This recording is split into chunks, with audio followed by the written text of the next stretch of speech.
actually have the 2013 Chrysler 300 that was on my channel about 4.5 years ago. It's a 2013 Chrysler 300S all-wheel drive, and she now has a little over 140,000 miles, I think about 143,000 miles, and she's been doing well. This is actually part of the family fleet because the time I sold this car was actually to my girlfriend's brother. Well, now she's my wife, and this car continues to be in the family stable. I apologize for all the wind noise, but it's just a super windy day, but here at the end of March in the upper Midwest of the United States. But yeah, here she is, all in her glory. Still got the window tint that I had back in 2017 on the last video you guys probably saw. Still has the 19-inch rims that come on the S models, and you can tell this is a all-wheel drive one, and that's because you have the all-wheel drive badge on the back, obviously, and it's the S. And as I described in my previous videos, this car actually held up really well for me.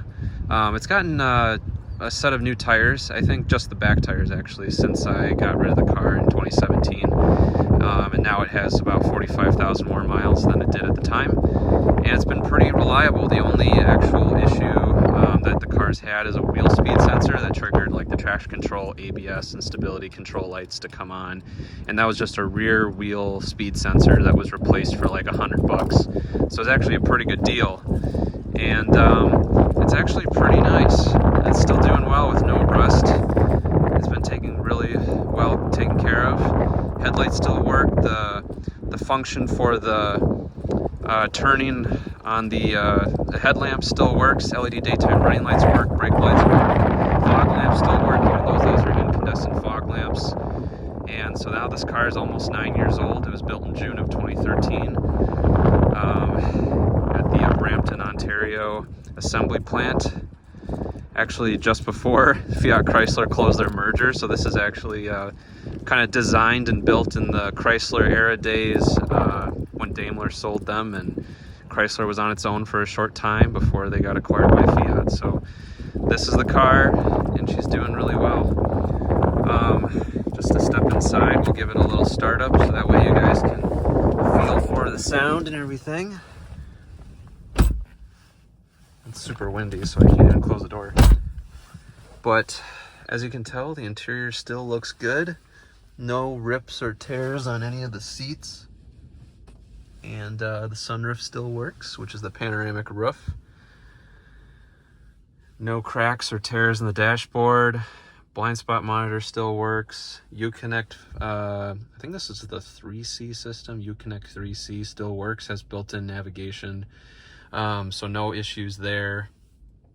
The only thing I can think of is the tire pressure monitoring like sensor in one of the tires is not working, but we'll give it a startup. This still has the same battery that was in it when I bought it at 86,000 miles. So it's on the second battery, and the transmission that was replaced in it actually is still doing well too. Haven't had any roughness in the transmission. I think this technically is its fourth transmission because it came with the original one when the car was built. Then it was replaced again and again and again. So this car, fourth transmission, all were under warranty. So, you know, this transmission was replaced at 96,000 miles, and this one seems to be the longest lasting, most robust one. So I feel like those early days of Chrysler maybe didn't have the best transmission build quality when they opened up the ZF plant in Indiana, but now they're doing a lot better. So we'll give it a startup here. You can tell that the lights still work. Push brake, push button to start, and fires right up. I can tell the brake pedal's a little slow to release, but no, it's common with cars with a higher mileage, so not too surprised by that. And this all still works, and you can tell that the tire pressure monitoring system has a fault, and that's just the actual sensor in the wheel itself. Adaptive cruise control still works. It still has that issue where when it's really hot outside, before you when you start up the car on a really hot day, it's 80 degrees outside and the interior is like baking at 95, 100 degrees or more, then you still get the blind spot monitoring system that will sometimes have a fault, and then these window switches won't work from the driver's side. Neither will the lock switch, but the car at 16 miles an hour will lock the doors automatically, so it's not a huge problem.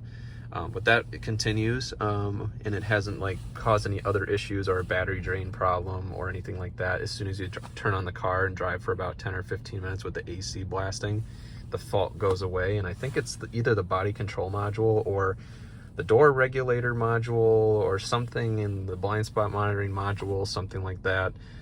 Could just be the switch here, I'm not sure, but it's tied to the blind spot, so I think it's actually a module that has a fault, and that still is there after all these years, 4.5 years since I had the car. And you can tell it's idling really smooth.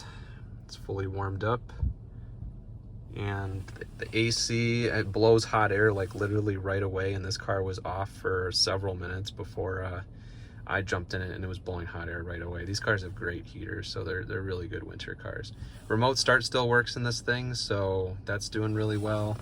And this whole Uconnect system works well. Auto temperature control works just great, so no issues there. And I misspoke a little earlier. We're at 141,407 miles, so not quite the 143,000 that I mentioned, but still doing well. And the ambient, I don't think it has ambient lighting. This didn't have the premium package that had the cup holders that were heated and cooled, or the memory seats, or the heated steering wheel. So it didn't have the ambient lights either in the door panels or the footwells, but all the other interior lights I believe work. Yep, no issues there. You still have the lights that work on the sun visors. Yep, still work there. So that's really good. If I open up the sunshade, I believe that, yep, that still works. So that's awesome. And it goes all the way back. Make sure the sunroof works, do a little test. Oh yeah, still goes with the flow. So that's awesome. We'll close that up. And I still have the bug catcher / wind deflector that works up there, so that's great. Yeah, no, the auto dimming mirror still works, and I don't know, this thing has just done extremely well over the miles. I'm really impressed with it. If I go through some of the average MPG and stuff, my brother-in-law, who now has this car and owns this car, gets close to about 16 miles per gallon, just under 16 miles per gallon, because he drives primarily like 95% city driving. On the highway, he can still get about 30 miles per gallon in the summer, and probably about 27 in the winter when he's on the highway, because the all-wheel drive is permanently engaged at temperatures under 39 degrees Fahrenheit. So it does pretty well. I mean, overall, it's just a fantastic car, and he's really happy with it. It's been really good in terms of maintenance, not a lot of issues there. It's got, just had the cabin air filter, engine air filter replaced, oil change was done recently, so that's all set to go. And he runs synthetic blend oil, so he's keeping it up pretty well. And I just am amazed at how quiet this car still is. Like, it's so windy outside. I know it's really hard to tell, but you can tell like some of those trees are really waving in the wind, and 30-40 mile per hour gusts out here, and it's just dead quiet in here. So this car is extremely quiet. Seats are awesome. Heated seats are burning my butt already, and it's just been a fantastic car that I really can't give too much more praise about. It's been great. Power windows, yep, power windows still work. I think I saw a little bit of something there where I pulled up and it stopped for a second. So it sounds a little bit weak, I will say.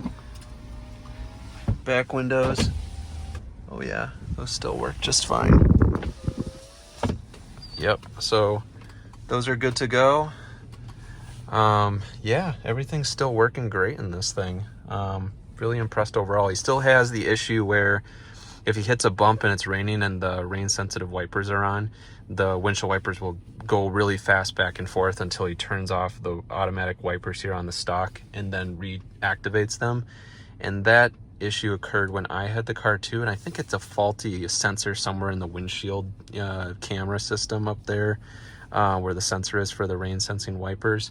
but it's not a huge deal. He just has the rain sensing wiper function off and just uses intermittent settings here on the windshield wiper stock. So that isn't a big problem either. So really only two new issues, the rear wheel speed sensor and the tire pressure monitoring system sensor in one of the wheels that has a battery that's dead, but that's like $380 with labor to replace, so it's really not worth it if you just check the tire pressure yourself. So really not a big deal there. So that's really just two kind of minor issues, a couple $100 a piece, that have happened in the last 45,000 miles since I sold the car to him. Again, I sold the car at just under 97,000 miles to him. Now he has 141,407. And it's still going strong, and I'll turn it off here. Yep, nice and quiet, shut off, no idling problems whatsoever, runs smooth. Still the original spark plugs, I believe, in this, because I never replaced them when I got the car at 86,000 miles, and now it's 141,000 miles, so it's still doing extremely well, and it just glows in this sun. So I hope you guys enjoyed this video today, and I'm glad I was able to bring this car to you after so many miles to show you how it's been doing, and a little nostalgia for the channel, and I hope you guys really enjoyed it today. If you have any questions or comments, please put them in the section below, and as long as this car is still in the family fleet, I will continue giving you guys an update every couple months on this thing. So hope you guys enjoyed.